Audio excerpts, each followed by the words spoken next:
Hoje nós vamos estar falando no nosso segundo encontro sobre uma espiritualidade bíblica e nós queremos, no início aqui, ler Colossenses, o livro de Colossenses, no capítulo 3, versículos 9 e 10. Diz assim: Não mintais uns aos outros, uma vez que vos despistes do velho homem com os seus feitos, e vos revestistes do novo homem que se refaz para o pleno conhecimento, segundo a imagem daquele que os criou. Então esse texto vai nos dizer, né, professor, aqui, que a partir do momento que nós temos uma espiritualidade bíblica, nós precisamos, com o tempo, realmente estarmos crescendo, né, na nossa experiência com Deus e uns com os outros, né? Exatamente. Essa ideia, ela vem na construção daquilo que a gente está fazendo a partir da nossa primeira fala sobre espiritualidade, que é uma espiritualidade bíblica, cristã, onde o Espírito Santo permeia, que acontece nesse mundo, que nos mostra o caminho do céu, o caminho da eternidade, e, portanto, ela não está desvinculada ao tempo. O que isso quer dizer? Exatamente o que esse texto está dizendo e o que diz Paulo em 2 Coríntios 3,18, que ele diz assim, e essa aqui é a tradução na linguagem de hoje: portanto, todos nós, com o rosto descoberto, refletimos a glória que vem do Senhor. Essa glória vai ficando cada vez mais, cada vez mais brilhante e vai nos tornando cada vez mais, parecidos com o Senhor, que é o Espírito. Então, 2 Coríntios 3,18, nessa compreensão de que a espiritualidade ela está também fundamentada no tempo, isso significa que nós vamos aprendendo ou resplandecendo cada vez mais a presença, o mover, as características, as qualidades de Cristo e de Deus em nós. E isso tem implicações. Por exemplo, muitas vezes a gente diz assim, não olhe para mim, olhe para a cruz, olhe para Cristo. Se você olhar para mim, você vai ver imperfeição. Ok, ótimo. Só que Paulo diz assim, você quer ver Jesus? Olha na minha vida. Esse é o grande desafio, entende? Porque a espiritualidade ela vai, então, estar em você. Se ela está no mundo, se ela acontece em todas as dificuldades, em toda a realidade da existência humana, ela acontece em você, e você resplandece a presença e a glória de Deus. Isso é processo, e isso é aprendizado, e isso é conhecimento e envolvimento com Deus. Porque muitas vezes, né, professor, nessa fala da pessoa, até pode soar um pouco espiritual, não olhe para mim, olhe para a cruz, para Jesus, enfim, né? Mas, na verdade, nós somos um reflexo da pessoa de Cristo. Não há luz, nós não temos luz própria, a santidade é um reflexo do próprio trabalhar de Deus em nós, enfim, é uma constante. Agora, isso precisa ser, né, nesse processo, entenda isso, nós estamos agora num processo de santificação, por isso, no texto de Colossenses, fala assim, olha, quem mentia não minta mais, quem fazia isso não faça mais, ou seja, nós precisamos estar crescendo a cada dia na presença do Senhor, né? Por isso é interessante quando se fala, né, havia um cuidado, né, professor, no início da caminhada da igreja ali, para não se colocar como líder uma pessoa neófita, né, uma pessoa nova ainda, né, porque ele precisava caminhar, ele precisava ter um tempo de maturação, precisava crescer na sua comunhão com Deus, né? E essa comunhão ela vai se expressar, e é interessante, quando a gente está falando de espiritualidade, entender a espiritualidade bíblica, especialmente a partir das cartas de Paulo, quando ele vai dizer assim, olha, quanto aos dons, eu não quero que você seja ignorante. Uhum. Ele vai dizer assim, os dons espirituais, e aí vai, por exemplo, o texto de Efésios 4, ele é exemplar nisso. Ele vai dizer que os dons espirituais eles são para edificação do corpo de Cristo, eles são para o aperfeiçoamento dos santos. Uhum. Aperfeiçoamento é processo, para edificação, não é? Para serviço da igreja. Então, e aí ele vai continuando, né, para que não sejamos mais como crianças levadas por qualquer vento de doutrina. Sim, E isso é sim. especial, porque num tempo onde existem fake news de todas as formas, existe fake news teológica, existe mentira teológica, sempre existiu, né? Desde o começo sempre existiram tendências e interpretações que fogem da palavra, que fogem dessa teologia bíblica cristã, não é, espiritual, santa, a partir do Espírito Santo, e a ideia de que os dons são parte desse processo de resplandecer a presença e a glória de Deus, porque é a presença e o mover do Espírito Santo por meio da tua vida. Por isso, professor, teve uma fala no nosso primeiro encontro, que é assim, né, nós terminamos falando ali sobre o judeu, né, que isso não é um monopólio, né? Ninguém tem monopólio da religião ou da espiritualidade. Por isso aqui, com o tempo, todos nós podemos ser pessoas, filhos e filhas do Senhor e bênçãos, né, um na vida do outro. Né? Então, por quê? Porque é um trabalhar do Espírito Santo nas nossas vidas. Né? E isso, entenda, isso não é capacidade nossa, isso não é capacidade sua. Isso é a própria manifestação da graça de Deus em nós. Como Pedro vai dizer lá na 1 Pedro 2, 9 e 10, né, que nós somos raça eleita, sacerdócio real, nação santa, povo escolhido, de propriedade de Deus. A ideia de que todos nós, sem exceção, todos aqueles que aceitaram a Jesus Cristo como Senhor e Salvador, por meio da graça de Deus, são transformados nesse intermediário, porque o sacerdote, a ideia do sacerdote é essa. Sim. É o sujeito que representa o próprio Deus. E essa era a tentativa farisaica, não é? A ideia de um sacerdotalismo que apenas algumas pessoas escolhidas poderiam falar com Deus e fazer a ligação com você. Só que agora, como todos são sacerdotes, né? Reino e sacerdócio, né? Essa é uma ideia bastante preciosa no Novo Testamento. Você e eu podemos acessar o Pai com liberdade. Você e eu podemos acessar Deus com liberdade, porque a ideia do véu do templo que se rasga. Então tem essa liberdade para chegar no lugar que antes era reservado para algumas pessoas só. E como isso acontece, como o pastor Silvio estava falando, os dons eles são também parte desse processo para que eu e você tenhamos essa experiência, essa possibilidade tornada real. E aí, fruto até mesmo da reforma protestante, que nos traz aqui, não é? Que é essa compreensão que Deus fala a qualquer pessoa e por meio de qualquer pessoa, não apenas do sacerdote.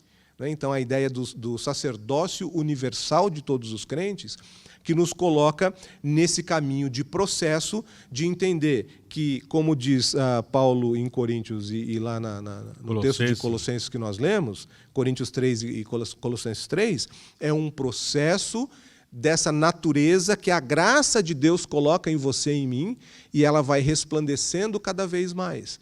A santidade de Deus vai tomando mais espaço em nós, e por isso esse tempo, né, vai desenvolvendo, vai crescendo dentro de nós esse resplandecer da graça, da glória, do mover, do amor, da presença, da santidade de Deus. Você falando assim me fez lembrar um texto lá do Henry Nouwen, que ele fala, justamente o título é Espaço para Deus. Né? Nós precisamos ter espaço para Deus. E nesse processo também de santificação, nesse processo de uma espiritualidade onde vai sendo maturada, né, com o tempo, nós precisamos ter talvez aquela coragem, né, como o Davi em Salmos, né, o professor fala assim, sonda, ó Deus, o meu coração. Sonda, porque muitas vezes nós pensamos, porque, sabe, professor, tem um ditado que eu gosto muito, assim, já há muitos anos que eu utilizo, que é assim, aquele que quer ser extremamente santo, acaba sendo extremamente mau. Tá? Então, por isso, constantemente, uma das características da espiritualidade passa pela questão do coração, né, professor? Exato. Isso é poético demais, né? E é real demais. Porque a ideia do coração, lógico, é uma metáfora, né? A ideia de que o coração é o centro da nossa experiência com Deus, o centro do nosso conhecimento de Deus. E aqui tem uma sequência de imagens, olha só. O coração é a sede do nosso conhecimento de Deus, e aí o texto de 1 Coríntios 4:6. É o lugar da morada divina, 2 Coríntios 1:22, Efésios 3:17. Os puros de coração são aqueles que verão a Deus, 1 Samuel 16:7, e Mateus também 15:7-9. A ideia de que o coração, como o centro também do amor, né? nessa construção poética, não é? Tem um escritor, James Smith, que ele tem um livro que se você puder ler, leia, ele é muito instrutivo. O título é Você é aquilo que você ama. Você é aquilo que você ama. E lógico, né? Onde estiver o teu tesouro, vai estar o teu coração. Aquilo que você ama é aquilo que você é. Aquilo que você ama é aquilo que ocupa a tua mente, os teus afazeres e mesmo o teu objetivo maior de vida. Isso é muito importante quando a gente fala de espiritualidade. Sim, sim. Aí me faz lembrar, né, professor, tem lá o Provérbios 4:23, né, que fala assim, de tudo que tem que guardar, guarda o teu coração. Tá? Porque dele procedem as fontes da vida. Fonte da vida. Agora, se eu não guardar o coração, eu posso desenvolver uma espiritualidade fake news. Está na moda isso. Porque, assim, ó, há tempos, né, professor, a gente vê assim, alguns autores trabalhando, por exemplo, fé tóxica. Tem um autor que fala espiritualidade emocionalmente saudável. Porque tem uns tipos de fé, de espiritualidade, que passam a ser mais doentio do que algo bom. Por isso nós precisamos pedir ao Senhor para sondar o nosso coração. E o próprio Jesus falou assim, que a boca vai falar do que está cheio o coração. Por isso que nós somos evangélicos. Presta atenção. Por que nós somos evangélicos? Porque nós não dependemos de um sacerdote que vai dizer se aquilo que você está fazendo, orando, ou enfim, se é certo ou errado. Sabe aquela coisa de dependência de um pastor, ou de um líder, ou de um sujeito de oração? Isso não é evangélico, tá bem? E aí eu jogo isso para você ficar pensando, porque essa ideia de depender de alguém que ora da forma certa, que lê a Bíblia da forma correta, depender de uma terceira pessoa que não seja o seu relacionamento com Deus, uma terceira pessoa de fora, isso é depender de um intermediário. E o sacerdote é o intermediário. E nós não somos sacerdotais, nós somos sacerdotes. Então, traz uma responsabilidade, isso, que é o próximo ponto, né? Isso, Traz uma responsabilidade de que eu e você estejamos, de fato, com todo o coração, né? De todo o coração, de toda a alma, de todo o entendimento, porque isso vai gerar verdadeiros adoradores, sem a necessidade de alguém que diga você está certo ou está errado. Se você lembrar disso, isso é a experiência de Jesus, o fariseu orando, de mãos levantadas, dizendo, porque eu sou santo, e aí Jesus contando a parábola. E aí tem o sujeito lá, né, de cara no chão, falando assim, Senhor, né, quase inaudível para as outras pessoas, mas, Senhor, eu sou pecador, tem misericórdia de mim. Jesus fala assim, que oração que foi ouvida? Ele diz assim, aquele que orou de mãos levantadas, todo mundo olhando, ele já ganhou o seu presente, ele já ganhou o seu prêmio. Agora, a oração que foi ouvida por Deus é aquela oração de coração compungido e contrito, de coração quebrantado diante de Deus. E a gente não precisa, então, do terceiro. Então quer dizer que a gente não precisa de pastor? Não é isso. Não é isso.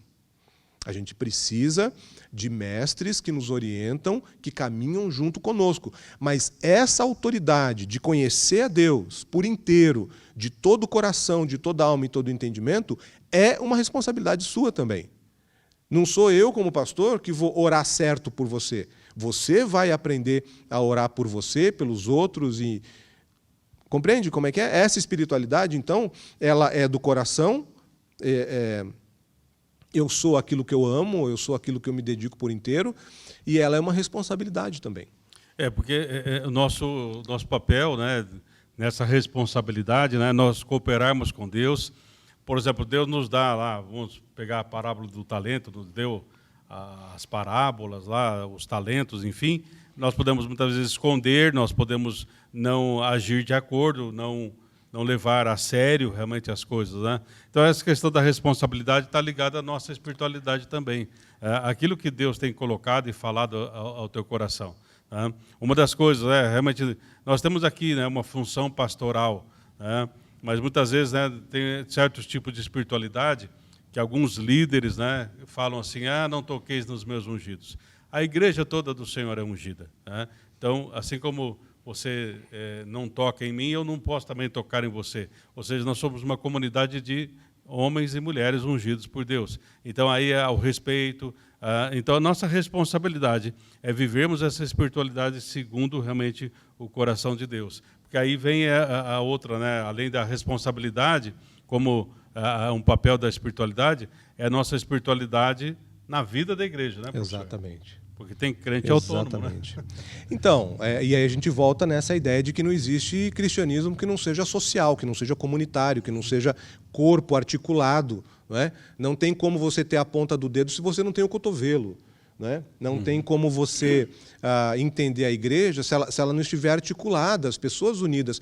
E essa comunidade que a gente poderia usar, inclusive, a palavra utópica, porque ela é uma vontade de algo que já aconteceu e que a gente tenta ver acontecendo de novo, que é a igreja que surge lá depois do Pentecostes, em Atos 2, 42 a 47, depois os 3.000 se convertendo e sendo batizados, a igreja ela surge e as pessoas tendo tudo em comum, vendendo seus bens e compartilhando com as outras pessoas, Atos 2, 42 a 47, perseverando na doutrina dos apóstolos, no partir do pão, né? Indo de casa em casa e orando, e as pessoas ao redor, elas simpatizam. Ou seja, esse modo de vida unido como corpo, como uma só casa, uma só família, de gente capaz de ir contra a natureza que é egoísta, de ir contra essa natureza caída, pecaminosa, que é de ganância pessoal. Isso é igreja. Essa tentativa de viver uma espiritualidade que muda a forma como nós nos relacionamos. Isso é igreja. Então, a espiritualidade bíblica cristã, onde o Espírito Santo age, que está no mundo, que acontece nesse tempo e se desenvolve na experiência do resplandecer da glória de Deus, acontece na igreja, precisa acontecer na igreja. E aí me lembra um outro autor, que é o Gary Chapman, que ele escreve um livro que é fantástico, que é O Lugar Mais Seguro da Terra, que a igreja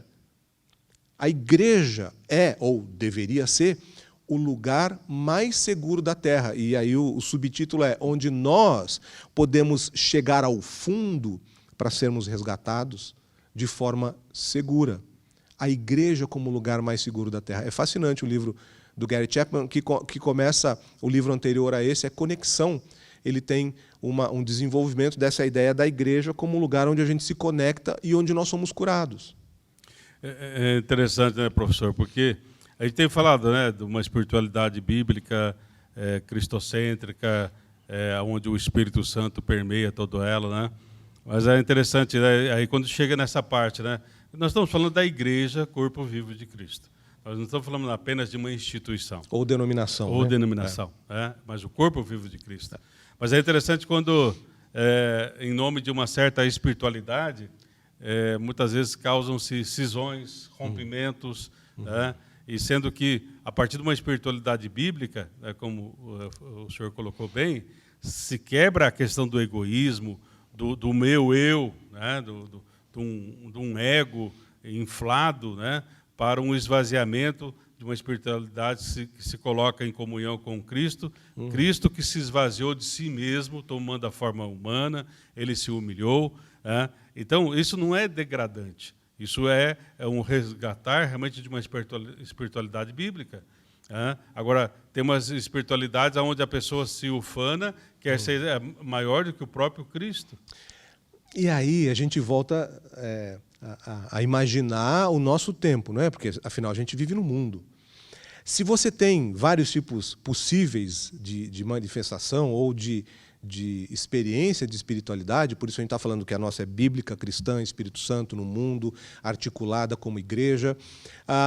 a gente pode entender que mesmo na igreja evangélica, católica ou nas igrejas cristãs, não é, como um todo, existe uma espiritualidade de consumo. Sim. Que é uma espiritualidade onde o sujeito se apresenta diante de Deus só para saber aquilo que ele vai sair ganhando. E essa ideia do que eu saio ganhando é simplesmente trazer o sentimento egoísta, de ganância própria, de tentativa de tirar vantagem em tudo, para o relacionamento com Deus. E não é assim. Não é assim. Não é? É lógico, Deus abençoa, Deus prospera, Deus cura, Deus liberta, Deus transforma. Isso é a ação de Deus, mas tem gente que só quer essa parte. Ela não quer a transformação da sua vida. E aí tem várias ideias que me ocorrem aqui. Por exemplo, um texto que eu sempre repito em várias situações diferentes, que é o texto da igreja de Laodiceia, no Apocalipse, que a gente usa muito como evangelismo, e ele é um texto de apelo, né? Eis que estou à porta e bato, se alguém ouvir a minha voz e abrir a porta, eu entrarei, cearei com ele e ele comigo. Só que esse texto está sendo dito para a igreja. Sim. Para a igreja. É a própria igreja que se fechou. Para você que é crente. Né? Por quê? Porque a porta está fechada, está escrito lá, Igreja de Jesus. E aí Jesus batendo na porta, falando, posso entrar? Está escrito o meu nome, posso entrar? E o povo lá dentro fala, não pode entrar. Porque se você entrar aqui, você vai quebrar o nosso estilo de vida, você vai chutar a mesa dos cambistas, você vai abrir a porta e vai deixar aberta. Sim. E aí vão entrar publicanos, pecadores, prostitutas e leprosos. Nós não queremos gente assim, a nossa igreja é bem limpinha, a nossa fé é bem limpinha, não queremos ninguém estranho por aqui. Você está entendendo que é possível você, de repente, estar num caminho de uma espiritualidade evangélica, que se diz cristã, mas está muito longe do texto bíblico. Por isso que é uma espiritualidade bíblica. Me fez lembrar aqui de um texto, né, professor, que tem como título, né, é como se Jesus estivesse falando, né, e o título é assim, sequestrar a minha igreja. Né? Cuidado, né, tem muitos sequestrando a igreja aí. Hoje nós vamos falar também sobre algumas características, né, professor, da espiritualidade cristã.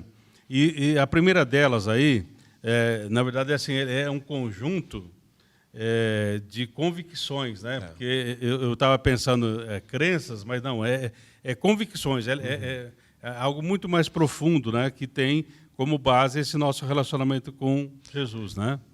Então, e isso é interessante pensar, por tudo que a gente já vem dizendo até agora, por essa questão do processo, do mover do Espírito Santo que manifesta os seus dons e resplandece em nós a cada dia mais, né? Que resplandece até chegar a ser dia perfeito, como diz o texto bíblico, a ideia de que a graça de Deus molda o nosso caráter, nos colocando essas convicções ou essas crenças sobre os quais vão ser construídos valores. Então, as crenças ou as convicções, elas são o piso, né, a fundação para que valores sejam construídos. Aí eu volto na ideia do que você é aquilo que você ama. Então, você ama aquilo que é importante. Então, é o fundamento da convicção. Os valores são construídos sobre essas convicções. Desses valores, você estabelece práticas, comportamentos, né? A junção dessas práticas. E aí você estabelece dessas práticas que se repetem, hábitos na sua vida que, se eu olhar... a gente pode parafrasear aquela ideia, né? Me diga com quem anda, que eu direi quem você é. Me diga quais são os seus hábitos diários, que eu vou dizer quais são as suas crenças, quais são as suas convicções a respeito da palavra de Deus. Então, lembra do processo, as convicções que suportam valores, que se transformam em práticas, e o conjunto dessas práticas são hábitos que a gente repete cotidianamente. E esses hábitos são extremamente importantes para a nossa vida espiritual. Porque eles vão ser um reflexo, né, professor, como o senhor disse, dessas convicções, desses valores, que são internalizados através da presença do Espírito Santo, e são valores cristãos, realmente. Porque, senão, me faz lembrar, é uma frase aí famosa, né, que foi colocado por Gandhi, né, que ele diz aos ingleses, né, o vosso Cristo eu quero, mas não o vosso cristianismo. Então, porque muitas vezes a nossa prática não reflete realmente nossas convicções, né? Reflete, quem sabe, a infantilidade. Paulo fala sobre isso, né, que nós não devemos mais ser como crianças.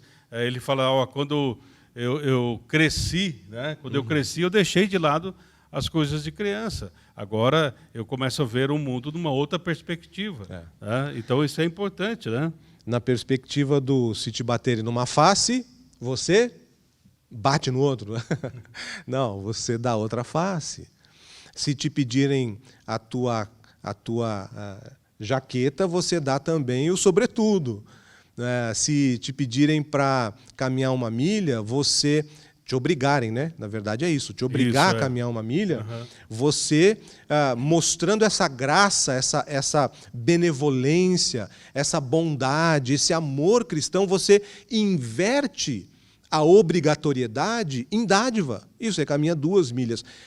A gente lembra desse texto? Muito pouco, a gente não quer saber desse texto. A gente quer ser crente que tem poder, que pisa no outro, que mata os inimigos. Mas Jesus, ele diz que ele veio para salvar todos, indistintamente. Você está entendendo como as convicções estabelecem valores que dirigem a nossa prática, que estabelecem hábitos, e isso é importante para a espiritualidade. Se a gente tiver as convicções erradas, equivocadas, a gente vai estar com hábitos completamente equivocados e dizendo que a gente faz isso em nome de Jesus, e não é em nome de Jesus, misericórdia. Por isso que o próprio Jesus fala, né, que através daquilo que nós fazemos como boas obras, vai redundar em glória para Deus. Né? Então, muitas vezes, o mundo aí não está percebendo a glória de Deus porque nós não estamos realmente fazendo aquilo que deveríamos fazer. Né?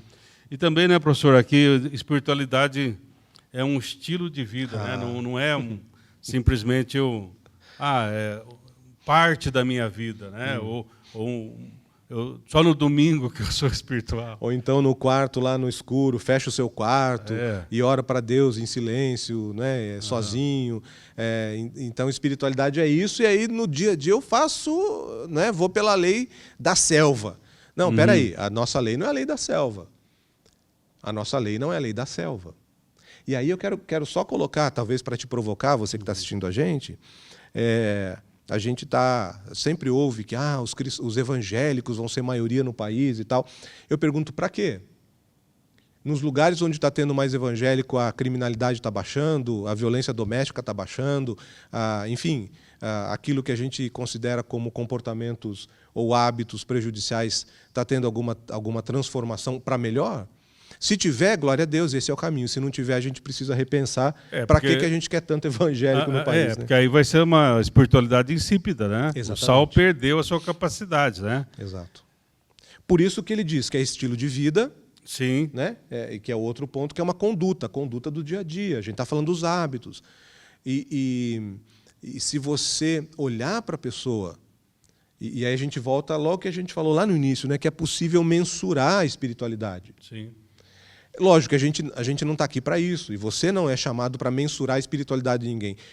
Mensure a sua espiritualidade. Isso. Qual o seu estilo de vida, qual a sua prática, quais seus valores, quais os seus hábitos. Isso tudo pode ser, de alguma forma, quantificado. Você ora, você jejua, você ama o seu próximo, você perdoa as pessoas, você estende a mão ao necessitado, você olha para as pessoas com amor, com o coração, como o coração de Jesus. E aí a ideia do livro, né, Em Seus Passos, o que faria Jesus. Você tem essa forma de olhar, bom, então você pode qualificar ou quantificar esse teu caminho na santificação, né? Ou na perfeição cristã.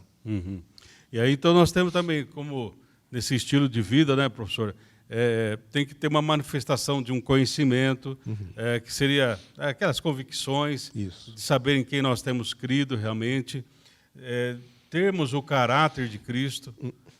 Seria, dentro desse livro, assim, né, que a pergunta, né, se Jesus estivesse aqui, o que ele faria? Não, Jesus está em você, senão você não é cristão.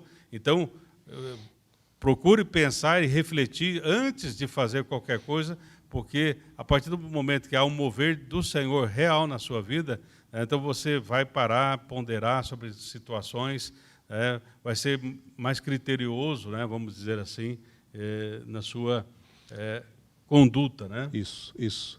E aí, uma ideia muito interessante que o autor traz aqui é que a espiritualidade cristã, esse é um termo que eu quero que você entenda, que é a manifestação de um personagem, não personagem como ficção, mas o personagem com O maiúsculo, né? Jesus Cristo. Por isso que a gente é chamado de discípulo, por isso que a gente tem discipulado. O discipulado é o caminho que reproduz o caminho do mestre, a sabedoria do mestre, o conhecimento do mestre, e o mestre é Jesus. Ser discípulo de Jesus significa agir, viver, falar, e etc., morrer, viver e morrer como Jesus. Isso é ser discípulo. Não é apenas aprender alguns conteúdos bíblicos. Se esses conteúdos bíblicos, desse conhecimento, se internalizam como convicções e os valores transformam em práticas para fora, como igreja, como comunidade que está no mundo, que vive no mundo, que está presente como o resplandecer da glória de Deus, essa é a espiritualidade bíblica cristã, onde o Espírito Santo age no mundo, por meio de você, sem intermediários, no teu relacionamento com o sagrado, com Deus, o próprio Deus, que vai te ensinando o caminho da salvação e da vida eterna. Certo. Professor, tem ali o conceito aí, né, você poderia ler para nós?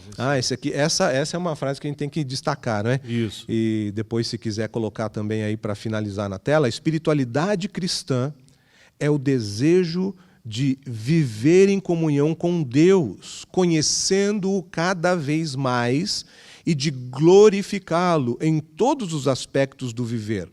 O desejo de fazer a sua vontade, a vontade de Deus, e de se assemelhar a Cristo, o modelo perfeito de espiritualidade. A espiritualidade cristã é a resposta individual do cristão e da cristã à graça de Deus que vem antes, a graça de Deus que se manifesta em nosso favor, a graça de Deus em Cristo Jesus, uma resposta que envolve virtualmente todos os aspectos da vida da pessoa, daquele que crê, sob a influência e controle do Espírito Santo. Nós vamos continuar esse assunto, que nós achamos assim extremamente importante.